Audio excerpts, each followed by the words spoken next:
Hello. I also just noticed, I think our boxes are a different shape. They are. They are I think rounded. I forgot to change them back from cute. Because I think this is what Sean and Jimmy, they like this, I think. It's cute, isn't it? Yeah, it's kind of cute. You know, we got to mix things up every now and again. I like it. I like it. Wrestling shirt of the day, guys. I have, you can't really see it because the camera's messing it up, but I have Breezango. Oh. It's a little small on me because I bought it when I was like, I don't know, a girl. And so I've grown since then. But she's cute. On the back, it has, I don't know if I'll be able to show you. I'll put a picture on Blue Sky of the back. Well, hi, hello. This is Wrestling Made Me Cry. Oh my God, our intro. I forget it every week. I need to put a sticky note like, hello, intro. I'm Kiley. This is Wrestling Made Me Cry. This is Collins. This is our show where we talk about all the fun, positive stuff in wrestling, which includes my Breezango shirt and my Kenny Omega figure. Listen. This is the first one? Yeah, Series 1, number 2, because the Young Bucks were number 1.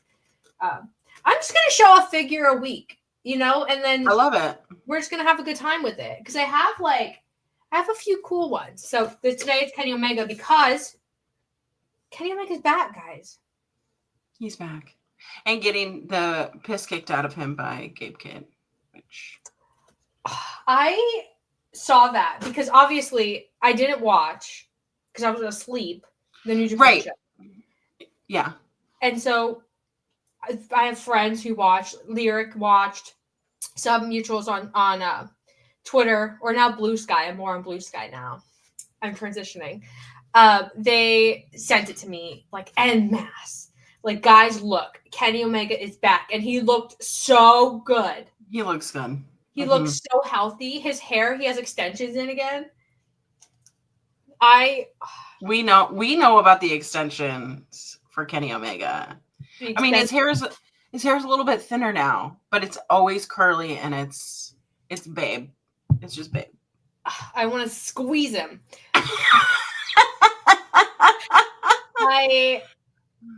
I'm so happy for him. Also, I'm drinking, I have an espresso machine. It's espresso, caramel, coffee creamer, and cinnamon cold foam. Tastes like Christmas. Yeah. It's good to know. I had to shout that out for my coffee fanatics in the chat. But that's a little ASMR for you. So we are rocking the Celsius raspberry peach over here. Raspberry peach, that sounds delicious. Mm-hmm. I've had one Celsius in my life, I think, because I normally don't do the energy drinks because they're kind of sour and they feel weird on my teeth. But people tell me I should try Celsius. You should try Celsius because I am not an energy drink person, but I usually drink one before I go to the gym. Because I just need, because like I can't do pre-workout, like anything that makes me feel like my fingers are on fire. Yeah. I don't want to do that, especially when I'm lifting heavy weights, because why would you want your and it makes me feel a little bit like fuzzy in my head.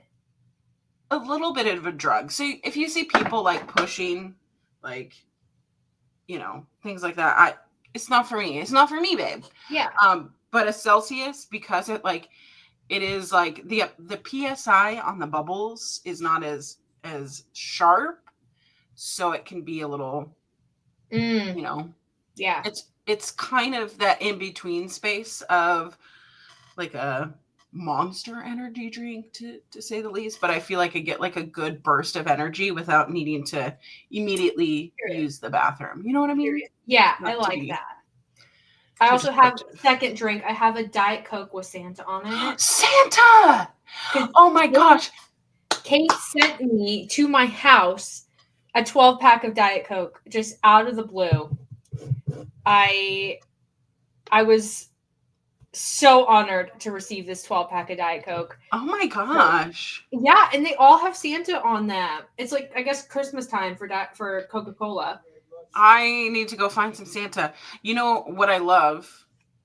Because it's mostly, could mostly find it at like Goodwill or charity shops. Mm-hmm. Like the carny Santa. The Santa with like, going on vacation with the sunglasses. Oh, yeah. Like anything that's like Santa related, I love. I'm not a big reindeer fan, but if it's like Santa on vacation or like Santa doing something or like Santa looks deranged, I'm buying it. We have a lot of those in Florida, like Santa Santa at the beach. Things like that. I love it. I love Santa.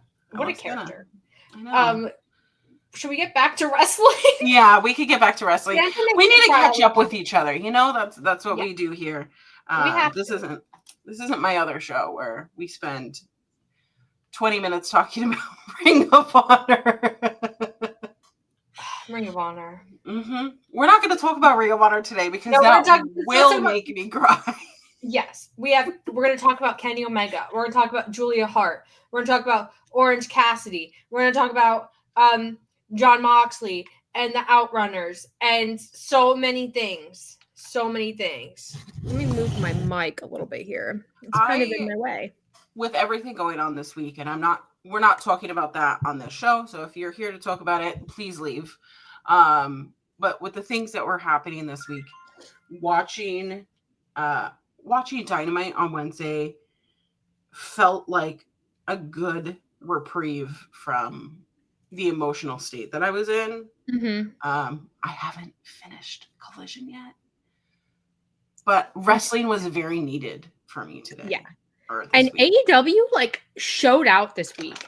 I don't know if chat, I don't know if you feel this way, but AEW put on so many bangers this week. And Kenny Omega aside, I was like, are we back? Yeah. Because AEW will have a week where they have a good Dynamite and we're like, okay, we're back. Mm-hmm. And then the next week it's mid. But looking at the card for next week's Dynamite, I think we're actually back. Like Leo Rush versus Swerve, Adam Cole versus Takeshita, like Britt Baker versus Penelope Ford. Guys, I think we're back. Can we have a second of silence for how bad Adam Cole's tan is? Why didn't he tan his knees? Why didn't he tan his knees? Why did he look like iodine? Just like slathered all over his body. And like I don't do the spray tans. I don't do like the self tanner because I don't trust myself to do it right. I'll look like a weirdo. Yeah. So I don't do it. I just you know what? My skin tone is what it is. But like you're Adam Cole and you've tanned your whole career. Mm-hmm. Did he just forget about his knees? Are his knees always whiter? So as someone who chronically has to use self tanner because there's no such thing as sun here in the Pacific Northwest, like maybe 4 weeks out of the year, whatever. And we go to events and whatever, and I read directions. I am a directions girly. Because if I'm too chaos gremlin, it goes bad. Yeah. A lot of those things take 24 hours to cure. Okay. So, did he just head to the CVS right before and was like, I gotta put it on, and then put his gear on and sweat through it? So maybe that's what I'm thinking, and I just want to be like, baby girl, if you're going to let the knees slip, it's time to maybe invest in some pants. I understand that taking the knee pad off, that's part of his thing. Right. He pulled that knee pad off. And it wasn't a little strip of white, guys. It was the whole thing. The whole thing. And it's so distinctly different. And I don't think I would judge Adam Cole for being as transparent about, hey, I'm the color I am. Maybe I use a little bronzing glow, whatever. But it was a completely different level. And I just want to wish the best for Mr. Chugs. I would like to give him some product recommendations so that he can have a base and then also use the spray. You know, I love the B-Tan. B-Tan has like a I don't know, it's like a gel that goes on. And it has like hyaluronic acid in it, which is like really good for your skin. Okay, fancy. But it takes a couple hours to kind of cure, but it's not like, it doesn't give you that orange look. So it's more like a gradual thing. You can build it up. They have a mousse that is the same kind of thing, where it has hyaluronic acid. I love anything that has, you know, skincare properties in it. And they also have a spray, like an aerosol spray to kind of give you a little bit of a glow, a little bit of a shimmer. B-Tan, if you're listening to this podcast, sponsor. Go sponsor Adam Cole. And cut to Full Gear, and there's a giant logo in the ring. Yeah, B-Tan. Yeah, it's just B and then tan. So B-Tan. Mm-hmm. Tony Khan, if you're listening, you know what to do. Just get cans of it and put it backstage. Oh, you know what? We love him though. We support the match with Malakai Black. Not my favorite. No, the hug they've had after better matches. The hug after was cute. It was cute. Malakai Black is being aloof. Don't know what he's doing. He says that he is in AEW. He's not injured. He's not retiring. It didn't feel that way to me. However, I don't know what is going on with the House of Black. They are going for the 8 tag title 4-way at Full Gear. They have to be FGR to get there. Maybe we're seeing the renaissance of the House of Black. Julia Hart is returning. Oh my gosh. If you haven't watched this video package, you need to watch it. Because I'm not going to give you any spoilers because I think it's just fantastically done. It is art. The creator of the video package, let me look up her. I love shouting out a good video editor because honestly, Julia Hart has been one of my favorite TBS champions, mostly because I personally underestimated her talent and how much she has grown exponentially since she was just the cheerleader. Yes. Everything. 10 out of 10. I love Julia. So the creator of the vignette is Danny. She's on Blue Sky at the editorial style. I don't know if she's on Twitter. Could be on Twitter, but Danny. Shout out Danny. And we support artists here. And this video package was straight out of a horror movie. Like it felt like very authentic to me. And Julia coming back as spooky Julia, I'm so relieved because they could have very easily shifted her out of the House of Black, which was, I mean, they've kind of been crumbling, if we're being honest with ourselves, guys. But Julia, to me, and I don't know if you feel this way, Julia has always been like the highlight of the House of Black to me. She's always been like the main character, the star, the leader, all of that kind of stuff. Brody King has come into his own. Love him as well. The other two, they do nothing for me. I mean, I will say, I mean, maybe because he does it for me.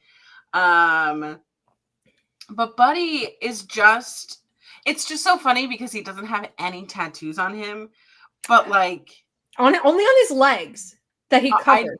I'm never looking at his legs, to be honest. Pants. He wears like shredded pants that makes him look like he's, in a action movie or something. Yeah. But I just remember him from 205 Live. And like, if you watch 205 Live versus like how they booked him on WWE pay-per-views, he was such a heel on 205 Live, but when he was on AEW pay-per-views, they booked him as a babyface. And so if you watched 205 Live, you were like, this doesn't make any sense because we're watching him be like a dickish heel. And I want to see that version of Buddy. So I'm hoping that he doesn't get lost in the sauce. So, because I think Brody can handle his own, Malakai can handle his own, Julia can handle his own. But what about Buddy? I think that's the main issue. I think they haven't really developed Buddy outside of being part of the House of Black. Yeah. Like Brody has had his own singles thing. And he also had that when he was paired up with Julia. So they're kind of a thing. And obviously Julia has had her own thing by necessity. Malakai's Malakai. He came in as like the most established character of the bunch. Because he is House of Black. Like House of Black is Malakai. Yeah. Yeah, so he like obviously he's fine. But Buddy is a great wrestler. I think Buddy has I think the issue that he's running into is that people, when he came to AEW, they expected him to wrestle identically to Kenny Omega because there were always similarities there. Yeah. But he bulked up a lot. Like he gained a lot of weight. And so he wants to wrestle maybe a little bit differently. And I think people are just like, where's the flips? Where's the knees? Yeah, where's the running knees drags? Come on. But I think it's because they want 205 Live Buddy. But I think that Buddy, as like on his own, independent of the House of Black, is a fantastic wrestler. And I hope AEW like does something with him. I would love to see Buddy have a little bit of like a singles run, like a little TNT title situation, something like that. Especially, I don't know what is going on with Malakai. Is he leaving? Is he not leaving? Who knows? But regardless, I would like the House of Black to stay a unit, even if he's gone. We can still be House of Black. Like it just means something else now. Isn't there like a wrestler out there that's like that has all of Malakai's tattoos and moveset? He's just like the Temu version of him. Is there? Yeah. And the only thing that came to mind when you said that was, well, there's two things. One, that person that got all of Harry Styles' tattoos.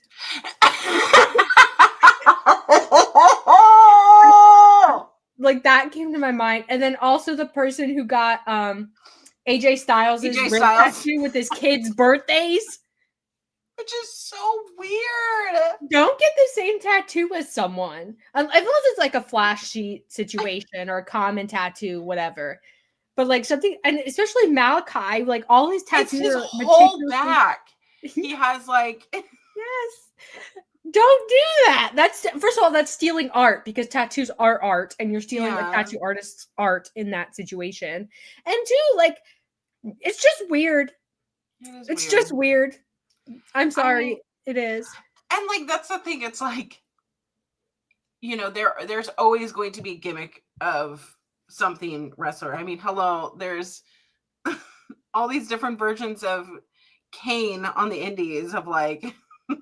Gain. I love those though. But it's obviously like a parody of where, you know, I don't know, you can't get the real version, so you book this one because it's probably $1,000 less to book.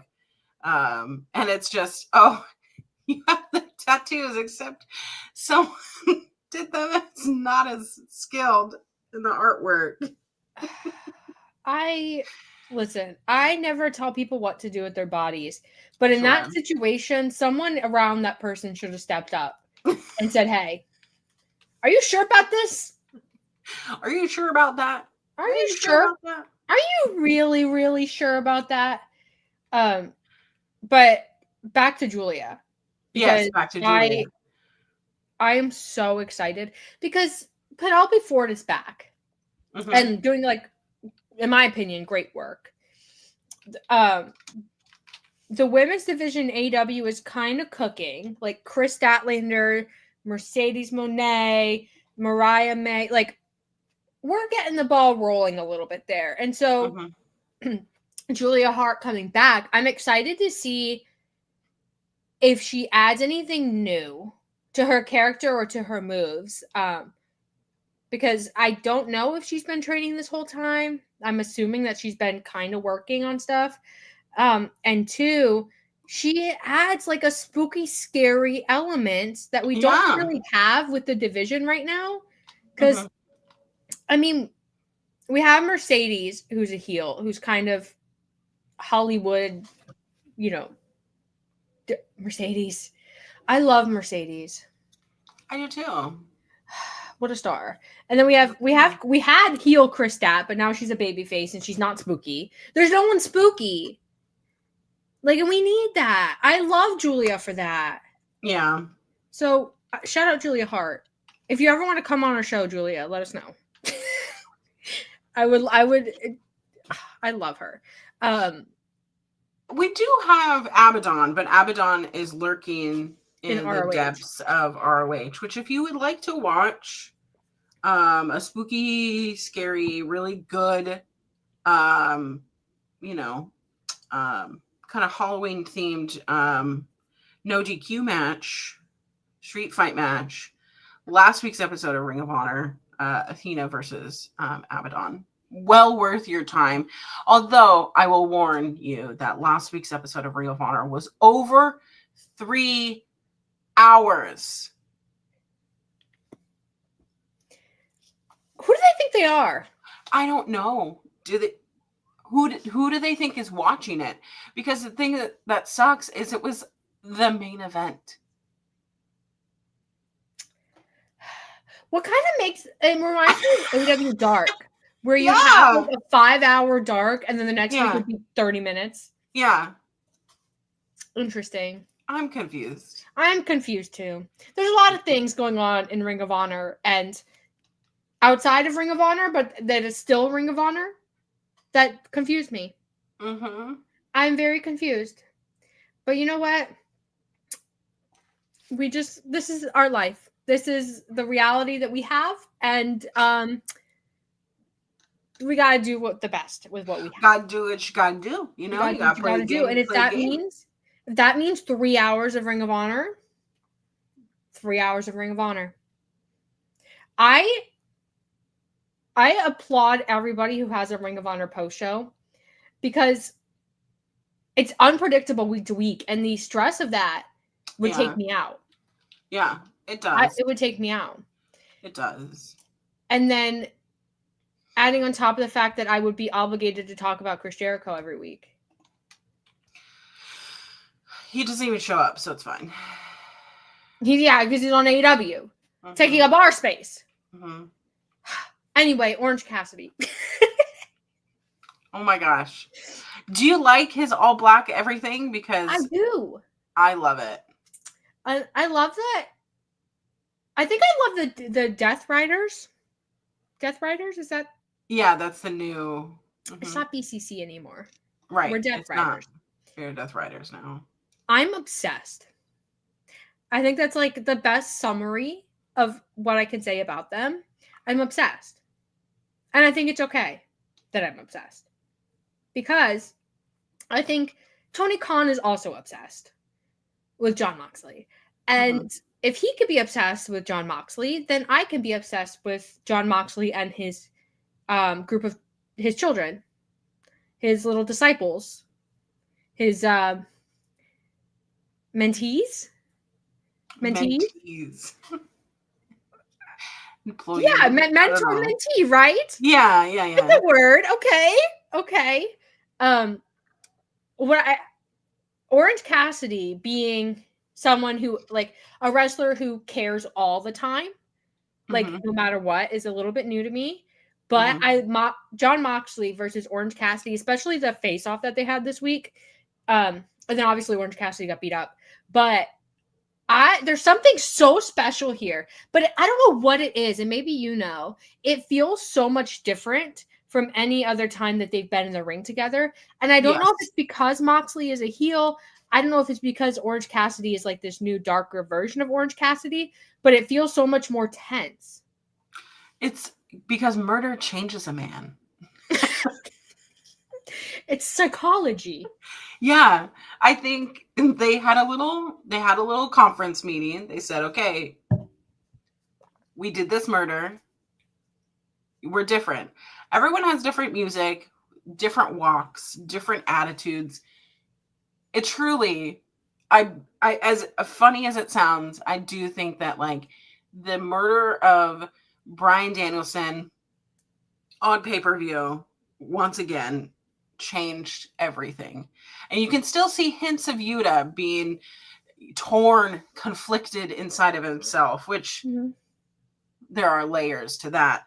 But even Claudio's music changing to Moonlight Sonata, which let me tell you, Moonlight Sonata is my 13th reason, because when I used to do competition piano when I was like 11 and 12, okay?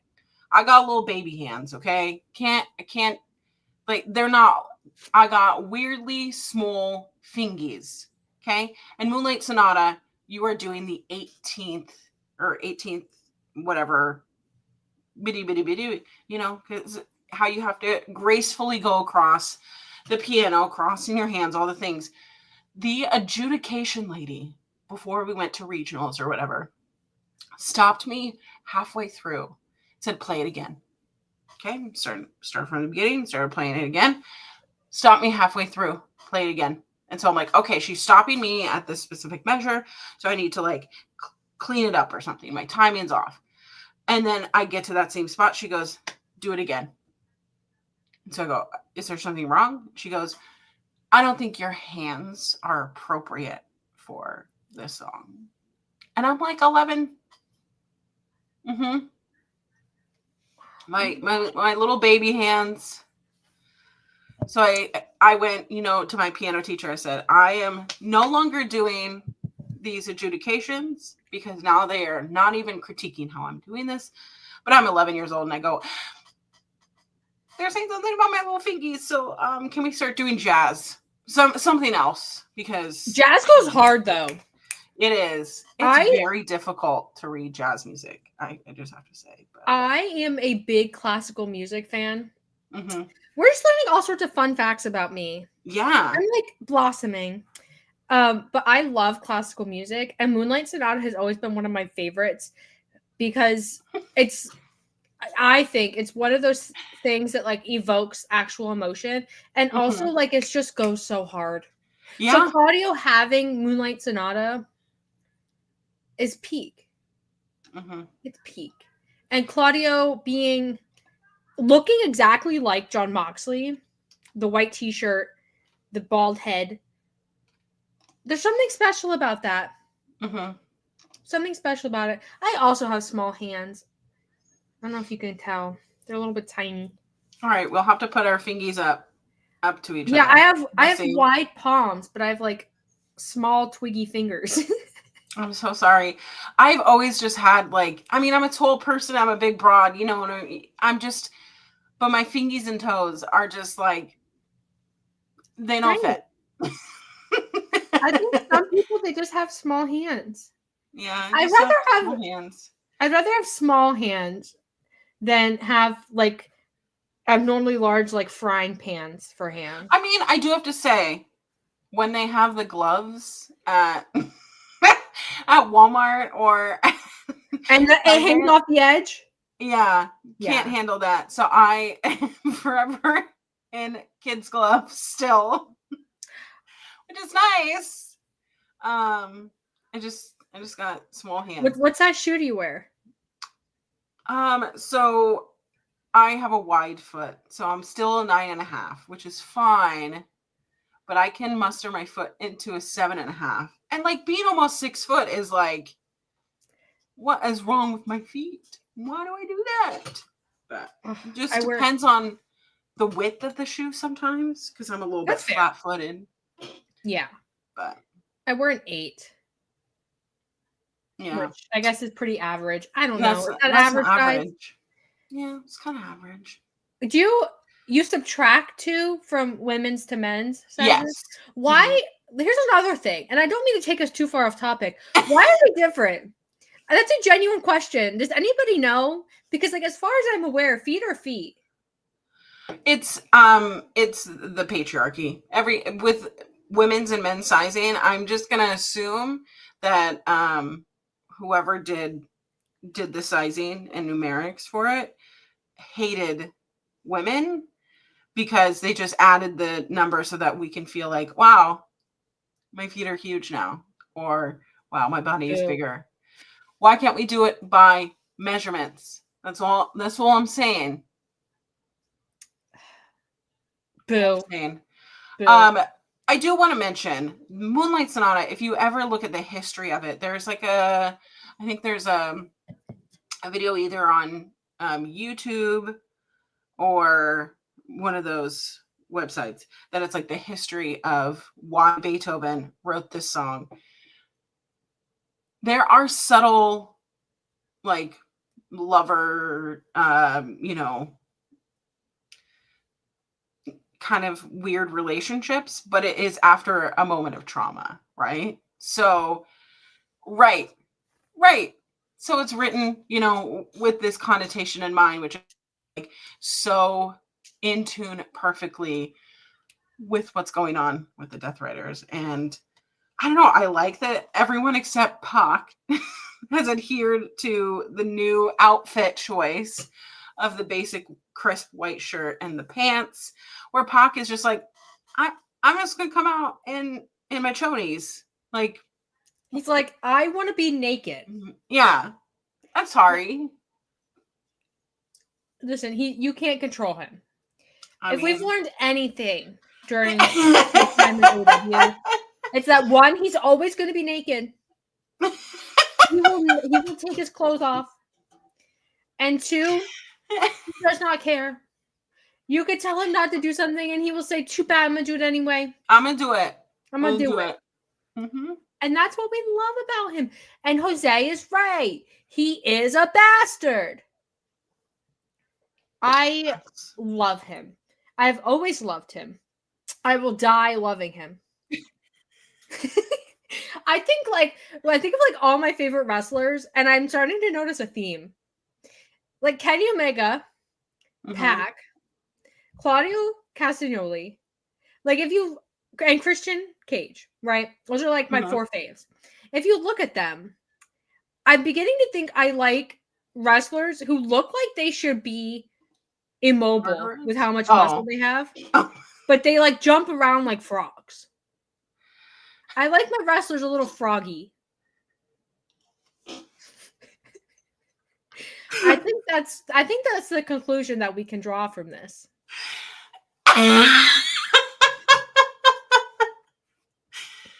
I needed that. That was great. Listen, someone can do a psychological case study. They can figure out probably what the real reason is why I like them so much. But as of right now, jumping around like frogs. I mean, I love a good cowboy frog. I need to get a frog tattoo. Well, I've always wanted to get one. Get on the train. Oh wait, how do I show this tattoo? You should get the scorpion. I know, I need a scorpion. Boot. I love it. I love it. A little cowboy. This little cowboy guy. A little cowboy moment, that's a little one. Could you imagine going back to the whole somebody getting all the tattoos that you have? Could you imagine? I would lose my mind. I would be so mad. Yeah. Because all of my tattoos, like, you would just feel that? Right, they're moments, right? Like, imagine someone just like, I got a Fido tattoo. And I'm like, why? Why did you also get a Fido tattoo? I would be so upset. Because these like, they tell a story. And it's my story. It's not yours. It's mine. If you ever want to get one of my tattoos, you have to ask. You got to ask. You have to be okay if I say no. Oh my god. Oh my god. I'm like holding my arms. Like I'm so scared. Oh no. Someone actually asked me, they were like, did you intentionally leave this spot blank? Yeah, it's called I don't have money to just This spot was blank for the longest time. Yeah. because I couldn't figure out what to put there. Yeah. The only reason. I'm I was sorry. like, I guess it's just gonna be like that. And then we were in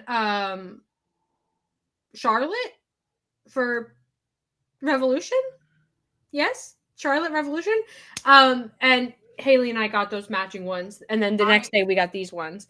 But I am a big advocate for going on a trip, getting a tattoo. Like, that's where I've gotten most of my tattoos. Mm-hmm.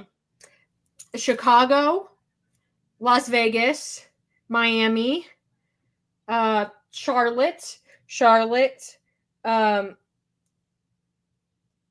then these are Tampa, I think. Where did I get? I don't remember where I got this one. Oh, I got this one, these stars in Chicago. Oh my gosh, did those hurt? Is that no? That's such a stupid thing. They didn't hurt at all. Really? Yeah, I shout out Great Lakes Tattoo in Chicago. That's also where I got this one. My Hangman Page. Oh, I love that. FTR had just become 7-star FTR, and some people, I don't know if they want to be shouted out for this, so I won't shout them out. Sent me money to get this tattooed. I love that so much. I went, and the guy literally cut out the stars and then placed them, like the stencils, individually to like fit with my shoulder. And then he turned my head away, and then it was done. It didn't hurt at all. Wow.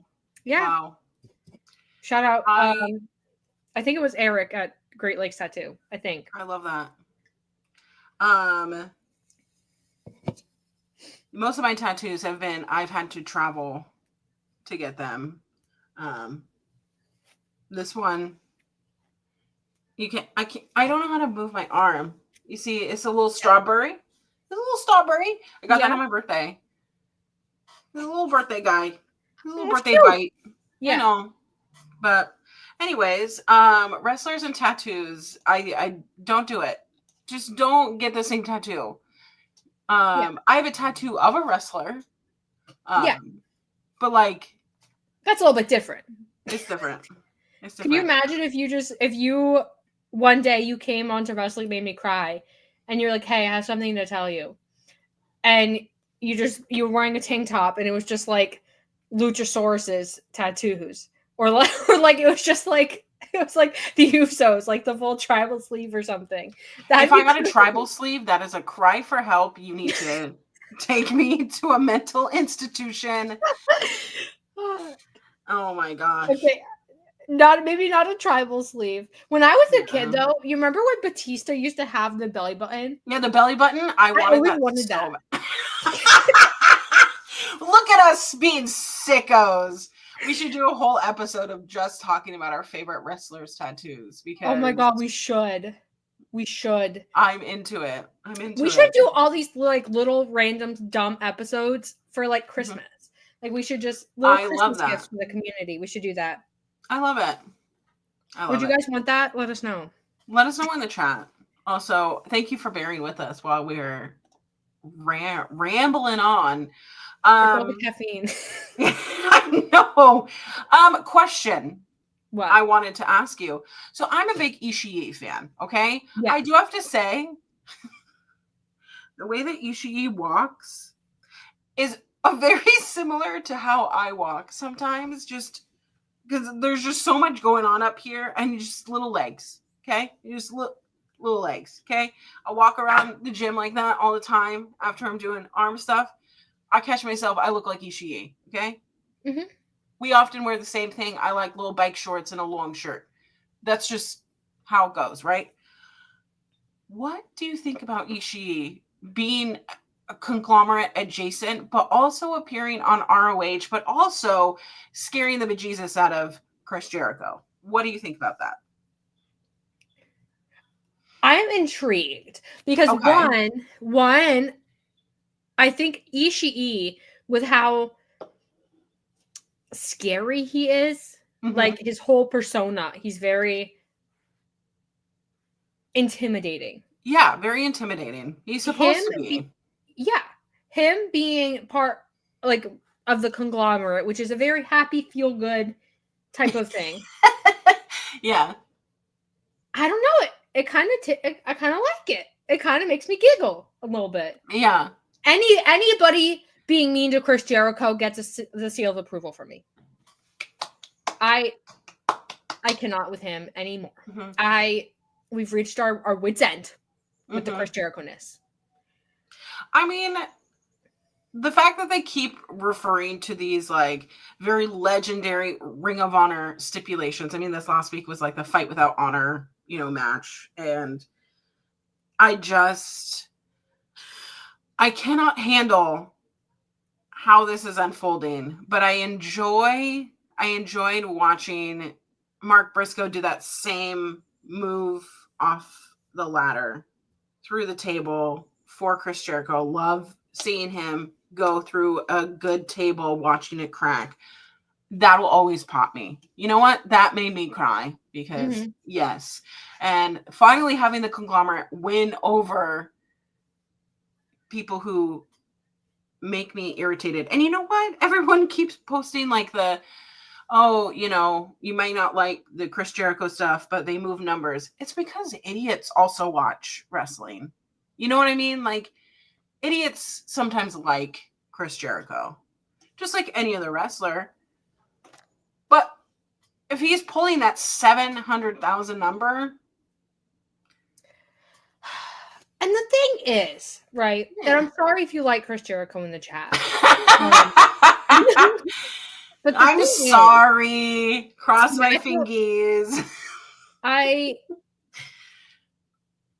just sorry if you like him. But also, I don't know what they think they're going to get from Chris Jericho. Because I think it's obvious to most people that in terms of like in-ring ability, we're nearing the end for Chris Jericho. Because like he physically, I don't think he's in the best shape.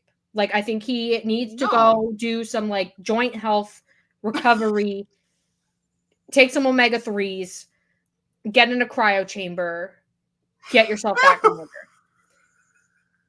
And so I don't think that it's like all that smart to be like, oh, we need someone to pull a rating. Where's Chris? Right? Like they should have by now had someone who was the next Chris Jericho.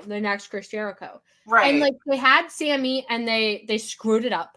They had Daniel Garcia, they screwed it up. They had everybody in his freaking factions, plural, mind you, plural factions, and they screwed it up every time. And it's like it's like when you put shoes in the dryer and they just thud and thud and thud. Mm-hmm. Those thuds are the sound of Chris Jericho with a hammer murdering everybody in his factions, like killing their career momentum one after the other. That's where we're at. So, like, when you say Ring of Honor needs a TV deal, so belt Chris Jericho, like, you don't think that you can do better for yourself? Like, and it's not even just an age thing or anything like that. Like, because there are older wrestlers in AEW that are doing fine. Like, and I don't want it to sound like I'm making an ageist argument because it really isn't his age. It's the fact that he's not physically able. And that's just the reality of the situation. And so you have older wrestlers who also have the established aura that Chris Jericho has. And you're like, where's Chris?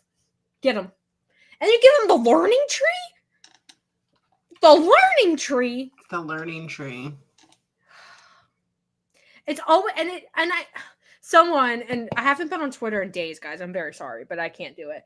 Someone, before my hiatus, was lecturing to me. They were like, you do understand that it's satire, right? That it's because everybody made fun of, the Jericho Appreciation Society, the Inner Circle. So now they like mind games it. And I was like, I don't care if it's satire. I don't care if it is the most satirical thing that's ever been written since that Eat Your Children thing. Right. It's bad. And the fact that you're like, Ring of Honor, we're putting your entire future on the back of the learning tree. Pardon? And no. I don't want to talk about Chris Jericho on this show. But I had to get it off my chest because what are we doing? I don't like it. Shoes in the dryer. I'm not gonna get that sound out of my head now, which thank you. I just have to tell you that, like, if there was, because Chris Jericho getting it in the first place, the first time when he became Ocho, right? The Ring of Honor championship from Claudio, so that we could establish, Claudio, whatever. That was your one and only opportunity to do that. The fact that you haven't built up somebody as impactful as Chris Jericho in Ring of Honor, or done something, some partnership, whatever, that's on you. That's on you, AEW. Yeah. So if you want to market Ring of Honor so that you can get a TV deal on the back of Chris Jericho, it feels like putting peanut butter in a chip bag. That's a really bad analogy, but imagine peanut butter in a chip bag. How are you going to get your chips out? All the chips are sticking to the peanut butter, and now everything has to be peanut butter, and everything is going to taste like peanut butter, and all of it is just garbage because it's not what we wanted, right? We wanted chips, but now it's peanut butter, and it doesn't travel well. So, and it gets on everything. And if you've ever had like peanut butter things like on the go, on the road, especially when you're trying to get like extra protein, it gets on everything, and now everything is infected. Infected, period. Mm-hmm. You're so right. Sure, there was a better analogy. No, that is the best analogy because peanut butter is sticky and smelly and looks like poop. And if you've ever like tried to get it off like knives or whatever, and you don't immediately like, get it off with like a paper towel and throw that paper towel away and then scrub everything, forget it. You know what? Have you ever given peanut butter to a dog? They can't get it out of their mouths. And guess what? We are the dog. And we are suffocating. And that's the thing. It's like a little bit of peanut butter goes a long way, but now we are just being force-fed peanut butter of Chris Jericho. Yeah. Listen. Hey, are you shooting on peanut butter? I am shooting on peanut butter like I was shooting on Chris Jericho because Chris Jericho makes me cry in the wrong way. He is ruining my Ring of Honor. He is ruining my life. And everything in Ring of Honor is just too much peanut butter and it's getting on everything. And I'm sad. He's the peanut butter Kate and we are the suffering dogs. Someone save us. Call the ASPCA. Tell them we need help. My psychotic dogs, you know what they love? They have these like sticky mats. This is me going on a tangent. Sorry, y'all. It's okay. They have these like sticky mats. There's like silicone, right? They suction cup to the wall or the floor or whatever. You put some peanut butter on it and then you freeze it. Ooh. Okay. You bring it out and then they're licking that for like 20 minutes and it's like a brain activity for them. And I'm like, wow, I'm enriching my dog by literally giving them frozen peanut butter. And they will lick that thing until it's completely clean. And then you wash it and then it's good to go. Frozen peanut butter. You know who the frozen peanut butter is? Daniel Garcia. Oh my God. Daniel Garcia should have been frozen after the Chris Jericho peanut butter invaded him and infected him, and they didn't do it. Yeah. But they're trying now. He's the Jack Perry feud. I'm interested. Choking moment for those. He used to sing for me too. Yeah. Oh my God. It's so good. Oh, you like to tell stories in and out of the ring here. And you know what? Bravo. Here we go. I'm so obsessed. Yeah, Kate, I'm jacking it. Holland did too. I don't know if you watch the show, but we jack it every week. We jack it every single week. Every week. Jose in the chat, he watches every week. He can attest to this. Yeah. We jack it every week. Jack Perry is everything. It's everything. So I have always had mixed feelings about the TNT title. Some reigns have been better than others. Yeah. It's been kind of a little bit convoluted, whatever. This, I was nervous about. Okay. But Jack Perry having the TNT championship, making it his own by putting the black and with the splatter and all the things. I am sold. I think that this is one of the best TNT champions that we've ever had. Maybe since, I don't know, Cody, Sammy Guevara. That far back? Yeah. Also, there is a jet flying over my head right now. I was about to say, what's going on? It is so loud. Oh my gosh. It's so close. There's multiple airports in this region of Florida, so they always kind of fly kind of close. But I'm sorry if you're distracted by the sound of this annoying airplane. You know, it's probably American Airlines if you need someone to call and complain to. But I mean, let's not even get me started about the whole Wardlow Hobbs situation that was like prematurely, blowing loads over here, because it just resulted in nothing. I was not pleased. It was just right, because like Hobbs had the title for like what, 40 days, less than a month. I don't know. I can't remember. I just remember that he got it from Wardlow, just for Wardlow to get it back to do nothing. And where is Wardlow? Yeah. I love Wardlow. I love being a War Daddy's little girl, like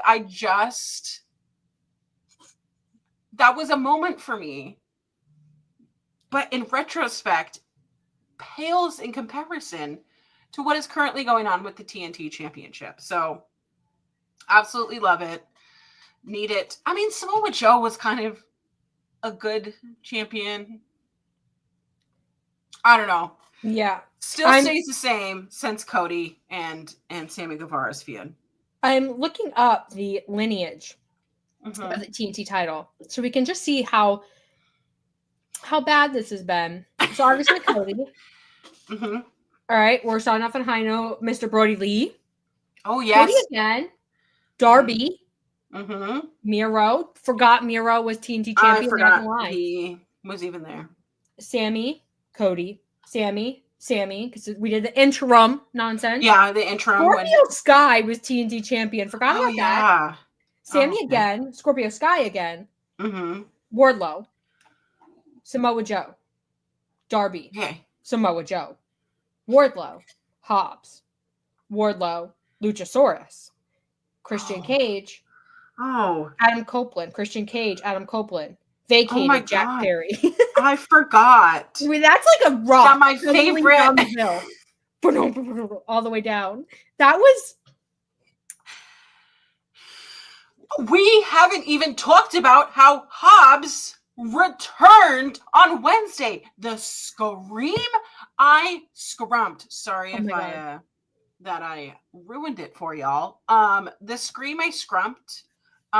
Because I'm sorry. I watch Dynamite with my husband. We sit there. It's a Wednesday. I wake up at 5 a.m. every day. So I'm falling asleep before the main event. I did not fall asleep because I was like, I need to know who, and I stay off social media. I need to know who Ricochet's mystery partner is going to be. Okay. I'm thinking of different things. It could be, different indie wrestlers that could, come in, because this whole like Takeshita, Kyle Fletcher situation with all the things and all, it is, yes, this is exactly what AEW is supposed to be. And then Powerhouse Hobbs music hits and I screamed like a little girl, and then I wouldn't stop screaming. The dogs are sleeping by the fire. They jump up immediately thinking that I am in trouble. And they were looking around. And I'm like, no, puppies, I'm so sorry. And they're like coming to comfort me because obviously I sound like I'm in distress. Yeah. But blood pressure went from, I'm usually sitting at like a 75, 80 resting heart rate. Immediately, my watch told me, your heart rate has accelerated. Not the warning. It's not a word to press. My God. I think it was like 122 beats per minute. Like it was just like, wow, it sounds like I'm working out, you know? But listen, Tony Khan is for the people. He brings Powerhouse Hobbs back and he takes care of our heart health. Exactly. Yeah. He makes it so that we are practicing you know, our calisthenics and everything, right? That's I was also excited for Hobbs. I think Hobbs coming back into this AEW, I'm excited about the possibilities because, you know, Hurt Syndicate aside, which I think Hobbs is like a natural fit. Gosh. I think Hobbs should immediately be in there and be a star and do all the things. Because like the Hurt Syndicate, I mean, Bobby Lashley and Hobbs, that feels like a natural matchup that we should have. But I also feel like Hobbs should be like the successor to these three, you know, Shelton, MVP, and Bobby Lashley. He should be with them. Exactly. Yeah, because Swerve is, you know, the enemy of the Hurt Syndicate. But Swerve doesn't really need to be the heir of these people. Like Hobbs had a rough AEW run there. I think we could be honest. It was a little rough. That would do so much for Hobbs as a wrestler. And I want it. There's a lot of people that I want in the Hurt Syndicate. Yeah. There's a lot of people. I have a list. But I'm excited because I don't know, this AEW landscape, it feels like we're just on another level in terms of like the caliber of talent. Like obviously Okada's here. Ospreay's here. Takeshita's cooking. We got Kyle Fletcher. We got Mark Davis. Like Kenny Omega is back, but like in New Japan, not AEW. In New Japan, he'll be back. He'll be back. He's just figuring it out, right? He's there in spirit with you. Yeah, he's always there with me in spirit. He lives in my heart. But for all of the rest of you, he's visiting. Yeah, he's visiting.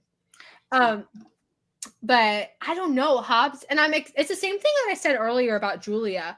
Like they've been gone for a while, so I'm excited for them to come back and like see if they have anything new going on. If they're going to try something kind of interesting.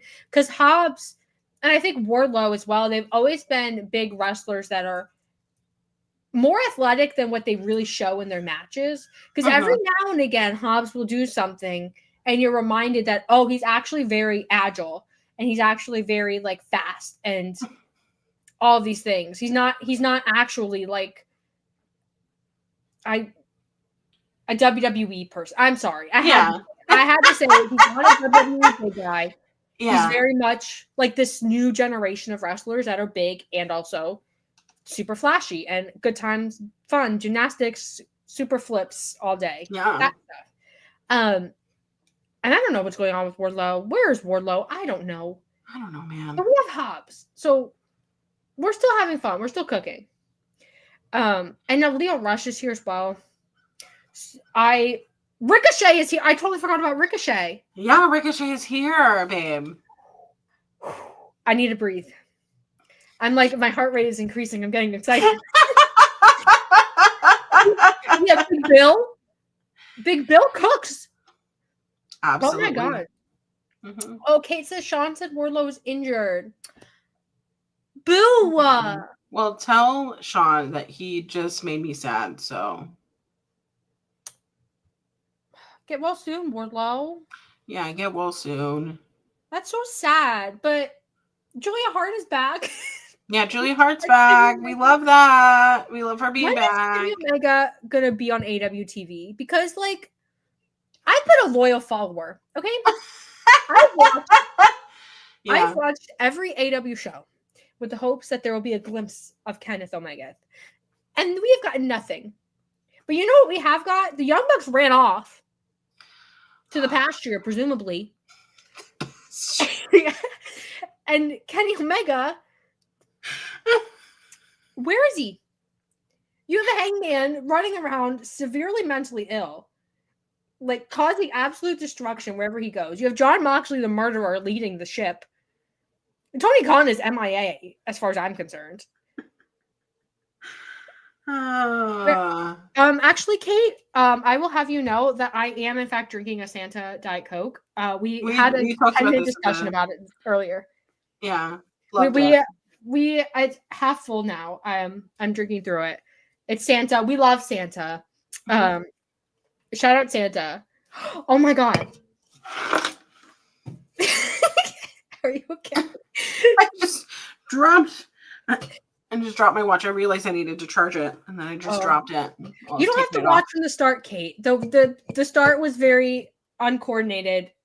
We don't know her. Those girls who were there, we do know it's Santa. We don't know her. Oh my god.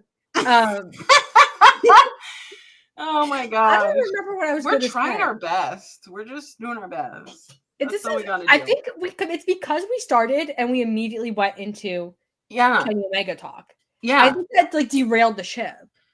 I mean, we love Kenny Omega. Is it a derailment or is it just veering off the course intentionally? I'm so excited for Omega versus Okada in AEW. I have to say. I think that's why I'm like so impatient. Cry right now. You're just gonna make me cry. Oh, cry. Start crying because we need to do this. Because I think the thing for me is, okay, Kenny Omega comes back before and they start teasing Omega Okada immediately. And then he gets punched in the stomach and like thrown off a stretcher by Matt Jackson, which there will be consequences for your actions, Matt. Absolutely. Trust. But now Kenny Omega is back and he's in New Japan. And he's wrestling Gabe Kidd and they're beating each other up backstage, which you see what Gabe Kidd did to Eddie Kingston, and he's not going to be back till next year? Next year? Eddie Kingston, if you're watching. The thing for me is Eddie Kingston breaks his leg and disintegrates. Yeah. I don't know what happened to him. He's been gone so long. Yeah. And you're telling me that we get no sign of life on AEW TV? Put a boot on him and get him out there. Listen, while he was ROH champion, he was making promos in a freaking closet. Like, that's what I'm saying. Same thing with Kenny Omega. You brought him back for the EVP angle for 2 seconds. You gave me 2 seconds with him. 2 seconds. And then you write him off. You dangled a carrot in front of me and you smacked me in the face. But listen. Gabe Kidd, Kenny Omega, sure. We'll take it. But where the hell is Kenny Omega in AEW? This seems prime time for Kenny Omega to come back. Are they waiting for the Young Bucks? Are we going? I hope Kenny Omega, he's healthy again. He's ready to go. He goes to Rancho Cucamonga. He knocks on Matt Jackson's door. He kidnaps him, ships him back to AEW, and knocks some sense into him. Because you don't even need to worry about Nick Jackson. He just does whatever Matt Jackson says. Yeah. Because he has no moral compass of his own. He depends on that. So, and you also have Hangman, who is still crazy. Deranged. Still crazy. He needs a therapist. Does he not have mental health services for Hangman Page? I mean, what if Tony Khan is MIA? Listen, I have a conspiracy theory. What if Juice Robinson was his therapist? Have you ever seen what? Have you ever seen the show Hannibal? Like Hannibal Lecter. What? There's this show. Yeah, it's based on like the Hannibal character, but Hannibal Lecter is a therapist, and he is also a serial killer, and he becomes the therapist of deranged, uncontrollable FBI behavior analyst Will Graham, and essentially he uses his position as a therapist to convince Will Graham to kill people. That is Juice Robinson, Hangman Page. And if you throw Nick Jackson in there, is that a bad thing? What? Is that a bad thing? No. Murder Squad. There you go. We split up the Young Bucks. Hear me out. We split up the Young Bucks. Nick Jackson starts his own faction. And it is him. It is Juice Robinson. It is Hangman Page. We need another one. Give them Pac. There you go. Murder Squad. I'm so sorry. This is the funniest podcast. It's the Diet Coke, I'm telling you. and it's the, what was it? Raspberry Peach Celsius? Yeah, Raspberry Peach. Period. I'm not sponsored by them. They can definitely sponsor me if they'd like. Listen, Celsius. You want me to drink Celsius? You got to sponsor me. But Kenny Omega and Matt Jackson, they've always been like any elite feud where the elite are breaking down, all that kind of stuff. It's like Matt and Kenny. Because Matt Jackson, he's horribly jealous. He's insecure. And you have Kenny Omega, who's a selfish asshole who does whatever he wants whenever he wants. So, like, they're good at butt heads all the time. Nick Jackson, he's there. Hangman is there. I mean, Kota's kind of there. Kota Ibushi. Cody Rhodes, I have another thing. Cody Rhodes saying that he was the leader of the Bullet Club. Get out. Get out. When? When? Interview, and he said, it's like an internet debate, but I can assure you I was the leader of the Bullet Club. No, you weren't, baby. No, you weren't. You weren't. You weren't. You just weren't. You just weren't. And that's okay. Because you know what? You went on and you fought the bloodline.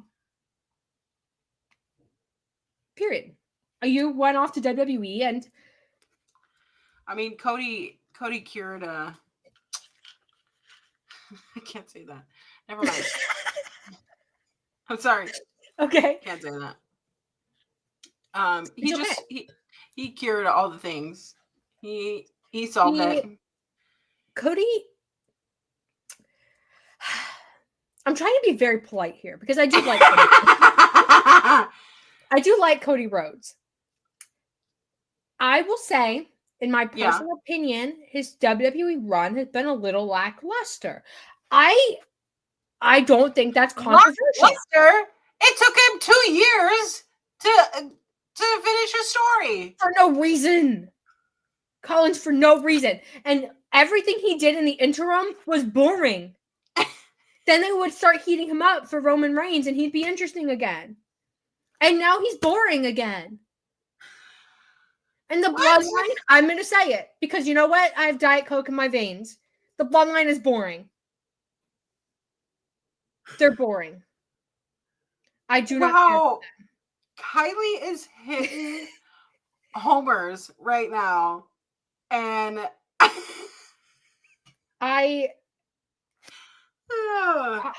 but Kiley. Wow. Was Cody's Bullet Club story good? Yeah. Because I loved Cody versus Kenny Omega. I thought the match was good.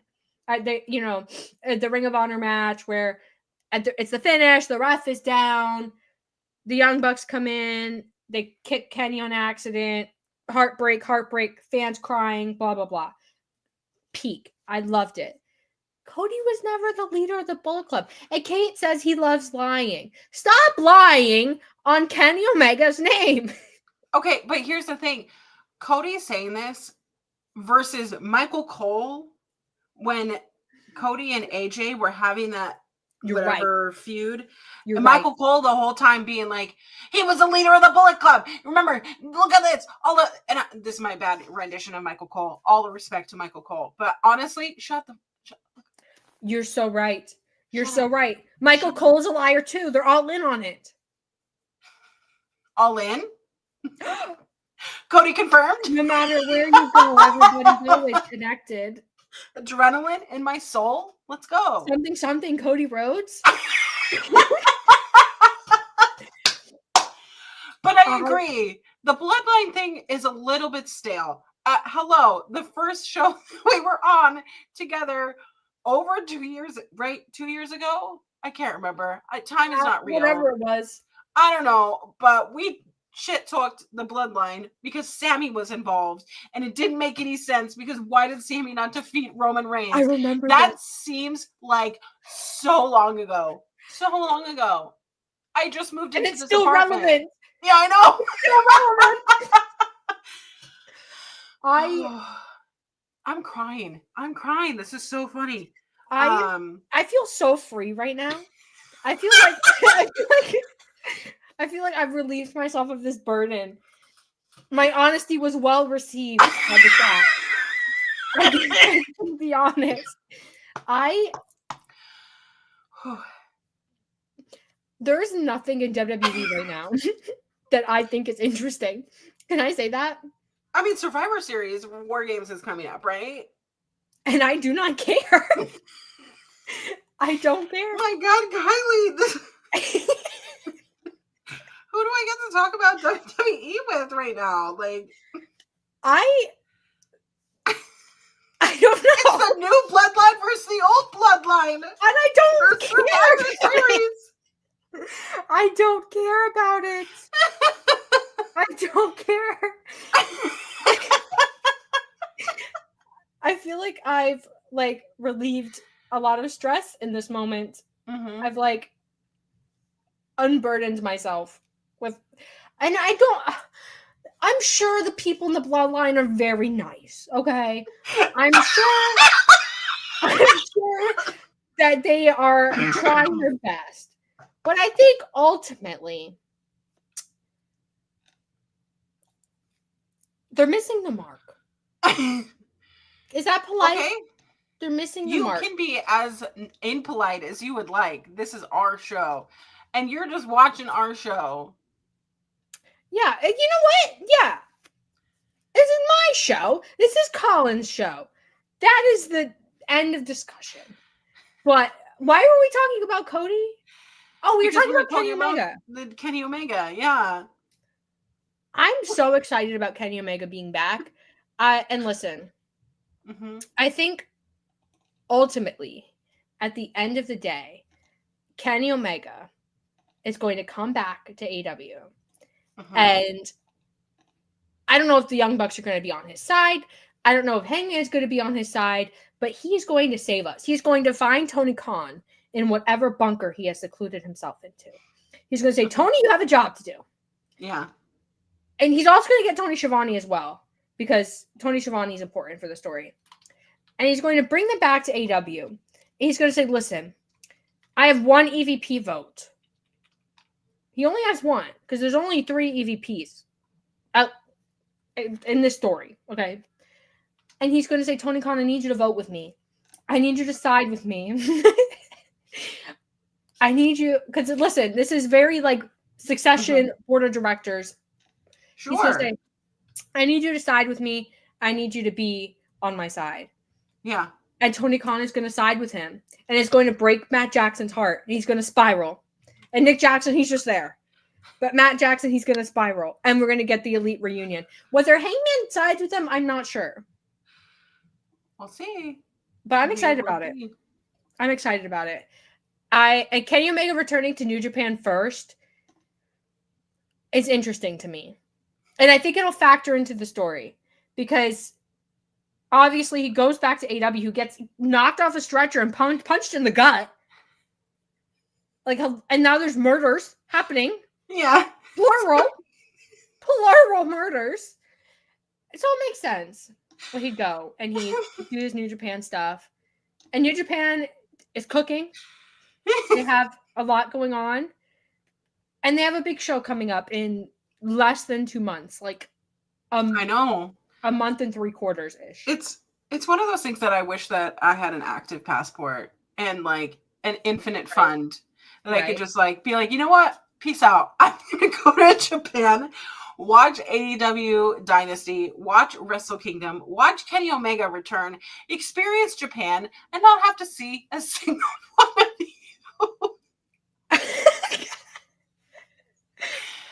Wow. I turned a hater real quick. Sorry about that. No, it's okay. I just want Kenny Omega back because Kenny Omega has this aura. And I'm going to talk about it until I'm blue in the face because guess what? Kenny Omega is wrestling. He is the dynamic prince, and he is for the girlies. You know what? You want a comedy wrestler? You want an impactful wrestler? You want a wrestler that makes you go, I want to watch this program? It's Kenny Omega. And you know what? He's been out dealing with diverticulitis, almost being dead by his own colon. You know Period. What? He won. Period. He won. He beat it. And you know what? He won. And guess what else? Yeah. He's still beautiful. He's so beautiful. He's so beautiful. So beautiful. He's clearly God's favorite. Clearly. You know what? And he is sharing that beauty with us here and always. When I saw that video of him at New Japan, the Gabe Kid stuff, whatever. Okay. Whatever. I'll take it. But Kenny Omega. Something about Kenny Omega in New Japan. He's just different. And when he speaks Japanese, you could tell that he has like a genuine love for New Japan, but also like Japan in general. So it feels like he's coming home. AEW was his baby, and Kenny Omega at AEW has been excellent. He's carried the ship. I think Kenny and Jon Moxley are like the two who have really saved AEW in a lot of ways. But New Japan, it just feels like there's something so nostalgic about it to me. Something so nostalgic. And so Omega versus Okada, which I'm presuming will be the AEW direction, or Omega Takeshita, or Omega. Oh, am I frozen? You were frozen for a second, but that's I was frozen for a second. Okay. Omega Takeshita, Omega Hangman, Ricochet is there. We have to run Ospreay back again. I would love to see another Pac match or Claudio. Like, we have a laundry list for Kenny Omega. We have a to-do list for him, and he is not showing up. He'd rather go wrestle Gabe Kidd first. Ew. But you know what? Let him do that. Let him unalive him. Yeah, go do a murder and then come back to the land of murderers. Avenge Eddie Kingston and his leg. Avenge Eddie Kingston and his leg. Yes. Dan Jackson in here saying, Kenny versus Bobby Lashley. Do you want me to blow my load all at once? It has to happen, though. I know it has to happen. Kenny versus Shelton Benjamin. Oh! That's for us. That's for the girlies. That's for us. Is it? I feel like I just passed out for a second. Amen. Amen. That's it. Kenny, I need him to understand something, okay? Can I watch New Japan? Yes. Right? And I will. Because I watch New Japan when there's something there that draws me to New Japan. I'm not an anti-New Japan or an anti-Stardom. I think that they're great promotions, and we should, I think the West needs to give them their due. Absolutely. I love that he's presumably got cleared by his doctors in kayfabe or in real life. I don't know. And he's like, okay, what do I want to do first? Get on a plane. Get on a plane and go to Japan. Yeah, go to Japan. And wrestle Gabe Kidd. Pathetic. Oh my God. Kenny, do you not see what's happening in your own promotion? I mean, did he see his friend Hangman, his former tag partner, almost murder Swerve? Did he see Hangman Page laying on the side of the ring like this? I do have to say, I threw that in a corporate work chat the other day because they were all just like talking and like nothing was being addressed to me. Like, why was I in this chat? So I did that. And they were like, oh, added the wrong person. And I was removed from the chat. I was like, well, it's effective. Stop the notifications from coming. Me when people are mean to Collins. Yeah. What they don't know What they don't know is serial killer comes out. You've been watching horror movies. Why did they pick on me? Why fuck me for, you know? Yeah, he's burning houses. Dan is right. He's burning houses, and Kenny Omega is letting it happen. We have arson. We have murder. We have theft. We have so many crimes happening in AEW. Where's the leadership? The inmates are running the asylum. Hello, is that not what the Death Riders are? Eric Bischoff, where are you? Oh, boo! Boo! No. Boo! Didn't he make like an appearance in AEW? Yeah, during the election segment, right? With Orange Cassidy. Right. That's right. He's appeared other times, but yeah, that's when he was like the moderator for that. And I was like, okay, this is weird. I don't want you here. No. And he's just the biggest hater because he wants WWE to hire him again. And you know what? Trips isn't going to do that. Trips and if he does, okay. Okay. Are you going to watch? Did you just ask me if I'm going to watch? Yeah, I mean, I do have to say, if I'm going to be watching WWE branded content, it's going to be NXT. It's always been NXT for me. Like, and what's going on with the women's division is far cooler than what's going on with the men's division because I'm a women's wrestler watcher. Yeah. And listen, NXT, they've always been kind of like, what's the word? They're more willing to take a risk on something or a risk on the talent than the main roster has. Yes. And I think that it's really paying off for them now, especially with the women's division. The rest, I mean, the tag division, we don't talk about her. We don't talk about any of that. Yeah. But like the main roster, I think my main criticism is the main roster. It feels like we have like 4 things that we do and we just cycle them. Mm-hmm. And that's it. So like NXT, they cook. I like them. I like them. I wish AEW would do. Well, I take that back. AEW is doing more risk taking. I take that back. That was unfair of me. How dare you? And because I had said that criticism like weeks ago, but I think that they're okay. Mm-hmm. I take it back. They're doing good. Mm-hmm. Kenny Omega, Julia Hart, Orange Cassidy. We have like oh my God, Mariah May.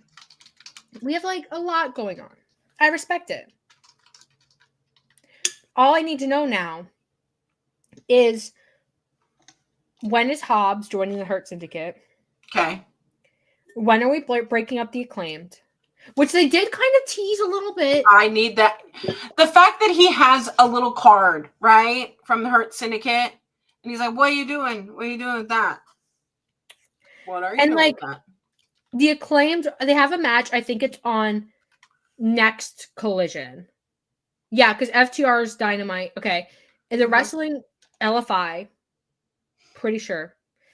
And the winner of that advances to the 4-way, the tag title 4-way at Full Gear. Yeah. Here's our chance. You kill 2 birds with 1 stone as far as I'm concerned. You elevate LFI. Yeah. Right? Because you just really remade them as a faction. They need something. Yeah. And you can break up the Acclaimed in one fell swoop. Wow. That's pretty good. Anthony Bowens deserves the world. I would love to see him in the Hurt Syndicate just because I think Anthony Bowens, Shelton Benjamin, like the synergy is there. They wrestle similarly. They have similar characters. I love it. I vibe with it. Max Caster. I don't subscribe to him. When he's on the TV, I put my hand over him. He's Sorry, not there. can't watch. Don't want it. Don't want Bye. it. Don't want it. Bye. And the funny thing is, if you knew me back when they made the Acclaimed, I had such high hopes for him. I was like, Max Caster, he's like deceptively tall. He's athletic. He could be a big player for them. He shot himself in the foot. Yeah. He did it to himself. Anthony Bowens deserves the world. Oh my, we didn't even talk. Jay White is now back as well. Kenny Omega versus Jay White. Shelton Benjamin versus Jay White. Okay. We're cooking. Mm-hmm. And I also, Kyle Fletcher, I know the hair change was controversial. I know. I get it. I've been mixed. But most been mixed because what are we doing? He has such nice hair. Usually people shave it when they're... I think that's the point. Oh. I think they don't want him to be, or maybe he doesn't want to be like pretty boy. Because like Will Ospreay also has nice hair and he's very pretty. He is. I think Kyle Fletcher's like wants some more grit to him. Lashley versus Takeshita. Oh, the C2. Oh my god. We should do a C2 special. Okay. I don't know what it would be, but we should do it. Maybe like Dream Brackets or something. Like it's NCAA March Madness. Let's do it. We'll do it. Let's go. Because it is going to be absolute chaos with this roster. Because last time it was good. We had some banger matches. Overall, I thought it was really, really good. And I think it was productive for AEW. Now, though, I'm just saying. I think this AEW roster, and maybe this is controversial, I don't know. I think this AEW roster might be the best roster, like, the last 20 years. Oh, shit. Okay. I think it's really good. And you know what? If you disagree, it's fine. That's fine. I don't want to talk to you. So you're not my friend. We're not friends. This is Twitter? Sorry. Yeah. This is Twitter. Sorry, no friends. Bye, bye friends. Rest in peace, Wrestling Made Me Cry. 22 episodes, it was a good run. Yeah, it's a good run. Bye. Just kidding. I would never leave. Never forsake. Sorry. I also forgot to change my missing Kenny Omega. I'm not missing him anymore. He's back. He's back. And he's ready to steal your hearts. I'm just excited for the merch that's going to come out. The Kenny Omega merch? Yeah. Do I save up all my dollars for that? Yeah. You're so right. Oh, especially because they're getting a lot better about bringing in new artists and stuff. I really want that new Hangman shirt, but sometimes for me it is difficult to justify just buying one shirt when A, it's not on sale, and B, the shipping cost is insane. It's like added $12. What? Yeah. For a shirt that costs like $20 to $25. Yeah. I don't get it. It takes a month to get here? No. And then they're so expensive at the shows. I know. Like, I just went to a show. Yeah. During the pandemic, they were like $20. And then they got back on the road and they went up to like $25, $30. And now we're pushing $40. My Wrestle Dream shirt was $45. Pretty crazy. It's crazy. It's a crazy world. It's crazy. I haven't even worn it yet. It's in the laundry. I also bought an Adam. So I bought an Adam Copeland shirt. Yeah. Because they're having like select run on Amazon where you can buy some AEW shirts on Amazon. It arrived in 3 days, just like any Amazon purchase. But the fact that I forgot that I ordered it and it was still like $40 for a t-shirt that feels like a dish towel. Yeah. AEW's merch situation is interesting, to say the least. It's not good. And don't even get me started on the size selection that they have at the shows, because you know what? I'm an XL, you know, I got the shoulder. I'm big, you know, whatever. If I want it to fit looser, I'll accommodate myself, right? It is 2024, right? We should be inclusive on both sides of the range, right? I go up and they said, we only have medium, large, and extra large. That's it. What about the smalls and extra smalls? No. Yeah. You go to this is a pay-per-view exclusive merch. And it's always kind of funny to me because you see little kids walking around in like size large adult shirts with their dresses because that's all they have. Mm-hmm. And you bought that for $45? Yeah. I have thoughts, AEW. I have thoughts. I have thoughts. Mm-hmm. But I have a couple Kenny Omega shirts. Maybe I'll start pulling them out for my weekly shirts. I also have a Julia Hart shirt, and I was going to wear it, but it's white. And so I'm always afraid to wear a white shirt. So most of my wrestling shirts are black. This one's like a navy blue. It's not black. I've been trying to find really cool non-black wrestling shirts because I have a dresser over here in the office that is just t-shirts because I am a t-shirt kind of girly, right? This is one of my favorite black shirts, right? Mm-hmm. This is because I won the remember when she was doing that like QR code or whatever? Mm-hmm. So I did the QR code. She said that this is the code word, whatever. And it said I won. And I was like, pick your shirt size. Went up to a 2XL. So I'm like, you know what? I want a big, roomy shirt. That's what I want. It arrived in less than a week. And did they do anything with that? Did they say anything else on TV? No. But you can't buy this shirt. This is like an exclusive shirt. So I feel very cool when I wear this black shirt. However, there are so many other shirts that I have that are just a black shirt with white text. Yeah. Okay. Let's get some variation over here. Let's get some like, I also think there needs to be a YouTuber or something in the wrestling space. Maybe the wrestling wind down girlies can give us a hint. But they customize their shirts. They put these little rhinestoney things on them. They cut them. They add on the tie-up things. Why is AEW not like, hey, let's do a DIY, whatever? Yeah. I mean, maybe they're doing it with the heels. I don't know. But we need more customization things. We need more things of shirts. We need bags. We need jackets. We need things that aren't cheap looking. Let's go. And listen, like, I understand that the market says that the black shirts sell the best. Okay. Sure. But that doesn't mean that a pink shirt or a blue shirt wouldn't sell decently. It's true. And I think it's just because they design shirts for like a specific audience. Musty, doesn't wash their a male audience, a specific type of male audience who wants the black shirt.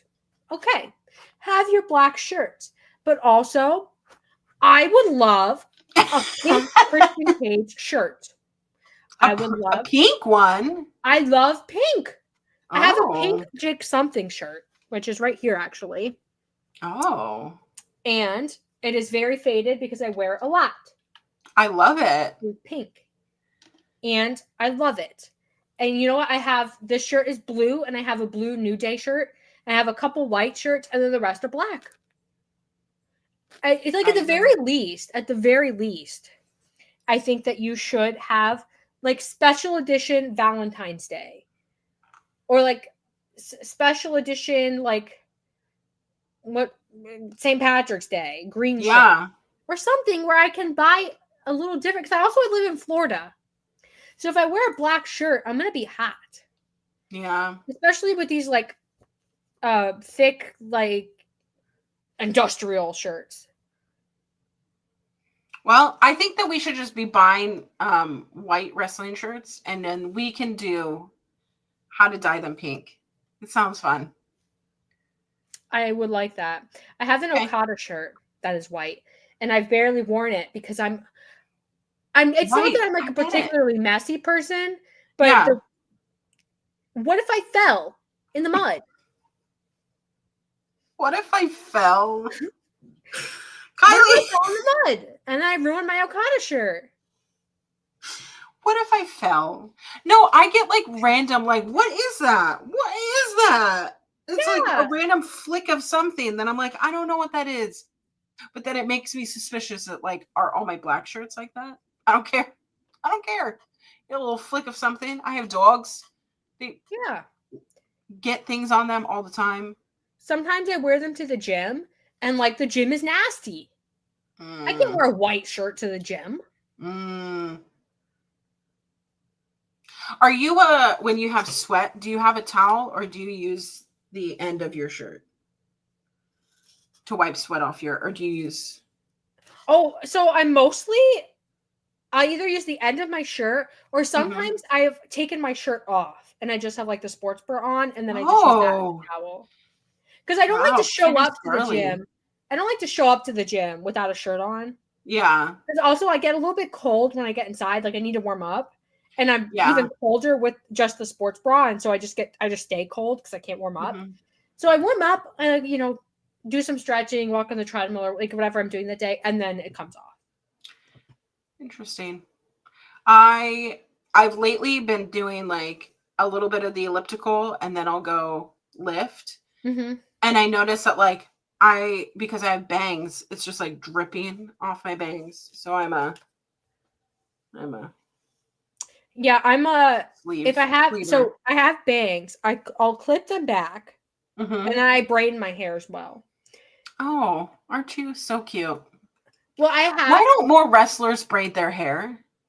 That's a good question. I mean, I know that like Lance Archer does it and like he gets his hair braided. Brian Danielson has done some of it. Yeah, he's done it.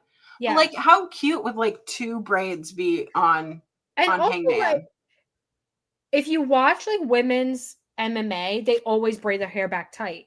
Because it just makes the most sense for if you're fighting. So like why isn't everybody braiding their hair? I don't know, but they really love just dumping a whole bottle of water on their head. Adam Cole. That's probably what happened to his tan. Full circle here. Full circle. He washed it off. That makes most sense. I love Adam Cole though. That picture of him getting hugged by Malakai Black, who's just stone face. Incredible. I love it. Incredible. Where has this story gone of like Adam Cole? Why are we not facing Kyle O'Reilly yet? Why? He's just staring at the TV still. Are we doing long-term storytelling? Yeah, yes, we are. But I want to see it already. I think they're pining for each other, and we need to slow burn. Okay, fine. I just want instant gratification right now. Give it to me. Just a whole episode of Adam Cole doing all my dream matches. When is his birthday? Adam Cole, you're gonna wrestle 6 people. All right, I'm looking it up. Hold on. Oh, Austin. July 5th. July 5th. He's a cancer. That's so on brand. Yeah. Probably why he gets so emotional in the ring. July 5th is a Saturday. Collision, baby. Let's go. Collision. The Adam Cole special. You make him run a gauntlet. If he wins, he gets to wrestle Kyle O'Reilly. Absolutely. If he loses, he has to wrestle MJF. Either way, we win. Oh my God. Tony Khan should hire us to book. We're planning for July. Like, clearly. Absolutely. We should be hired and we should run a campaign for that. I am thinking of the absolute destruction that would happen if you put me in the room with the booking team. I'd be like, no. Here's what we're going to do. And it would just cause chaos. I would just be booking. I mean, if I were to book my own show, it would just be like everyone that I think is baby. Like all my baby favorites. I would book Chris Jericho against everyone who is baby. And he would lose every time in less than a minute. And every finish would be a submission. Wait, should we do an entire show of Chris Jericho just getting squashed and like put? But like we bill it as the Chris Jericho wrestling anniversary spectacular. Yeah. And he just gets squashed every time, and it's always a submission. So he taps out every time in less than a minute. And then it culminates in Chris Jericho versus Sammy Guevara, and Sammy Guevara beats him up with packs in a bag. I love that. Okay, book us Tony Khan. Book us Tony Khan. You can have that one for free, actually. That's our job interview. Yeah, that's it. Is there anything else this week that made us cry? I don't remember. I don't remember. Full Gear is shaping up. We have Orange Cassidy, Jon Moxley.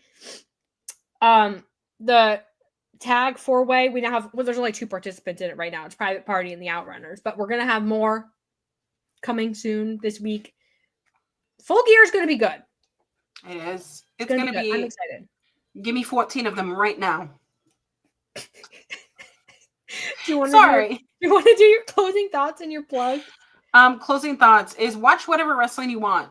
And if the wrestling that you watch is dictated by how they are doing in the ratings, you're watching wrestling for the wrong reasons. There's so much wrestling out there that is not talked about because the ratings, everybody talks about the ratings. You know what? I want the ratings to go away because they don't make me cry for a good reason. They don't even make me cry. They just make me groan. You know what makes me cry? Wrestling. All of it. I love everything about wrestling. I love women's wrestling. I think that we need to bring back more women's tournaments. Give me everything. And what is happening now makes me excited for 2025. And you know what? Death and taxes is the only thing that is guaranteed in this life. But also, All Elite Wrestling is for the sickos. So. Period. I love that little speech. Thank you. I was cutting a promo.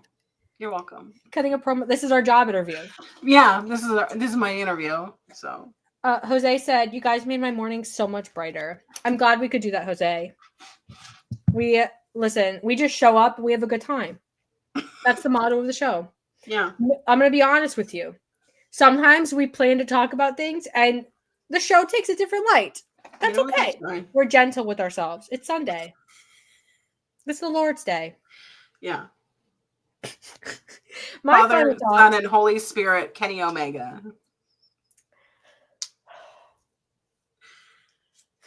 I didn't even tell you that when I went to Target yesterday, all they had, Britt Baker, the one I already have, Thunder Rosa, the one I already have, Hangman, the one I already have, and 4 Chris Jerichos.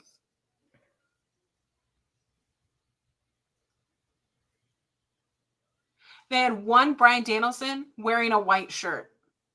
And it's that like material. So I bought it. The Chris Jericho. Why are there so many Chris Jerichos in the Pacific? And I don't know. Nobody buys them. No one's buying them. They always end up on clearance.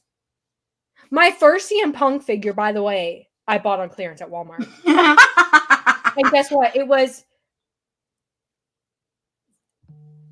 I think, either a couple days after he had been suspended after Brawlout or he had been fired. I don't remember. Iconic. They clearanced him. And I got one. I have 2 CM Punks now. They're different CM Punks. But I need to go to Target. And I need to, because they've had 4 Britt Bakers for a while. And they only replace them when other ones are bought. Because they have like AEW specific shelves, right? Yeah. Someone go buy a Britt Baker. Clear them out. Because the rest, I mean, the other one, there's a Bryan Danielson.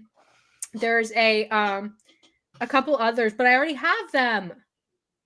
Get rid of them. Clearance them. All right. The next time I see you, which all out? I don't know. Question mark? Question mark? Immediately, let's meet at a Target. Period. We'll go figure hunting. Absolutely. I also, the Cody that I have, I found at a Ross. So, don't know why it was there. It was just at the Ross and I bought it. It was $5. Wow. So check your Ross, guys. Check your local Ross or whatever the equivalent of Ross is in your area. I don't know. Marshalls, TJ Maxx, something like that. Check them. But my final thoughts are: Kenny Omega, come home. Yeah. Come home. Kenny Omega, come home. I am waiting for you. I need you to put a stop to the criminals in AEW. We are waiting. Also, yes. First of all, yes. Dance break, music break, yes. Loved it. Second of all, rewatching BTE. Am I frozen?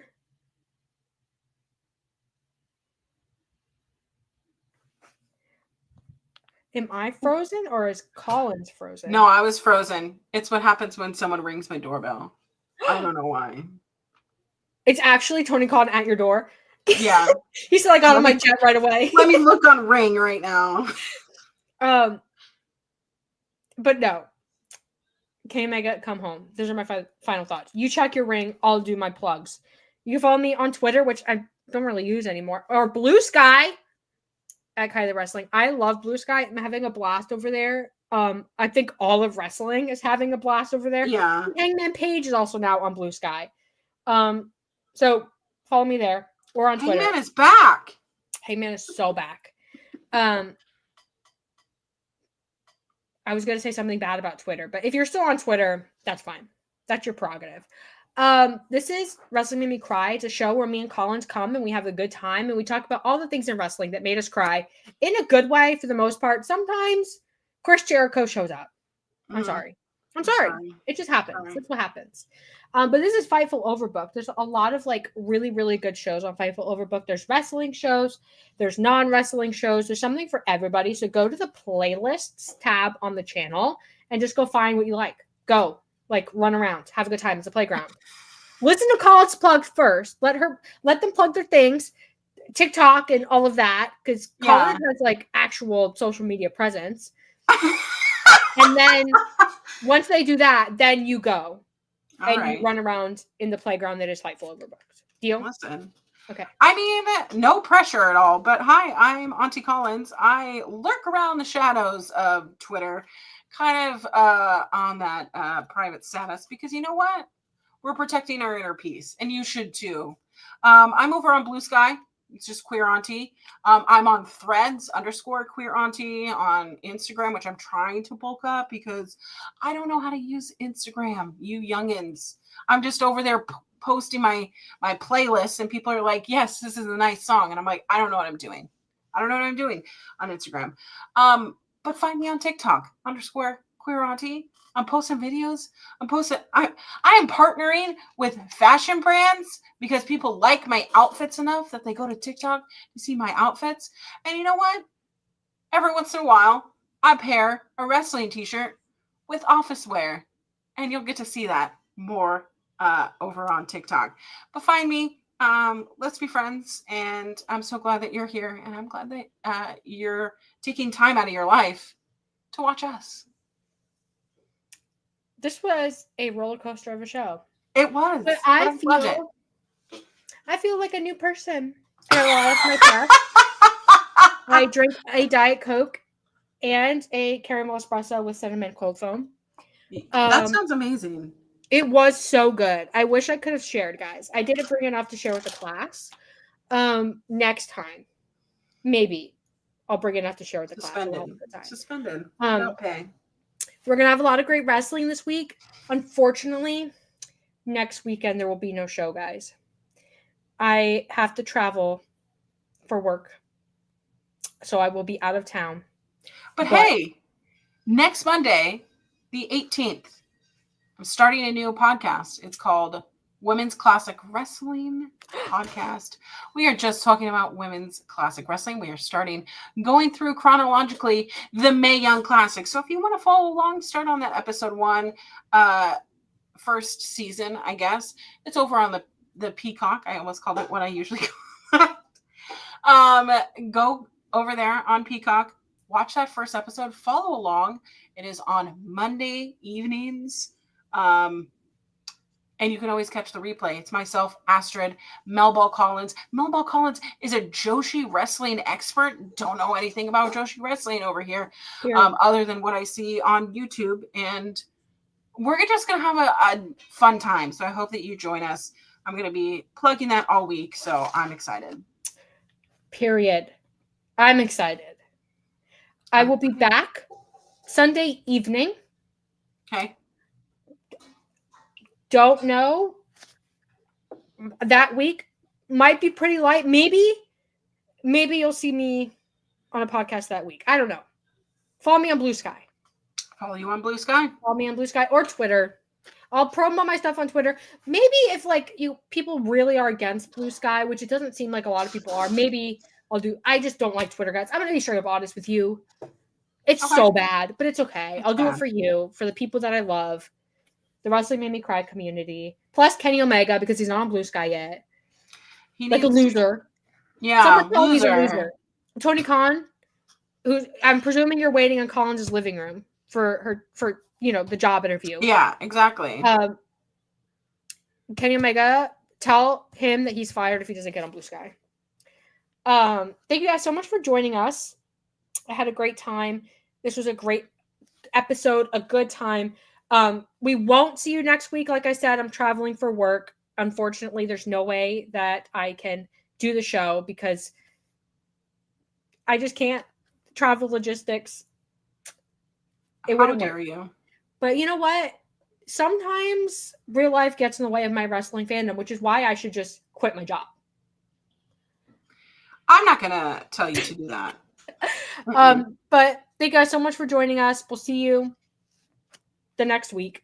Not next week, the one after, which is what is it? Hold on, let me look. 24th. Yeah. Is that not Full Gear? It'll be the day after Full Gear. Full Gear's the 23rd. Okay, period. Full Gear post show. I love it. Here for it. We'll see you guys at November 24th. Bye. Okay.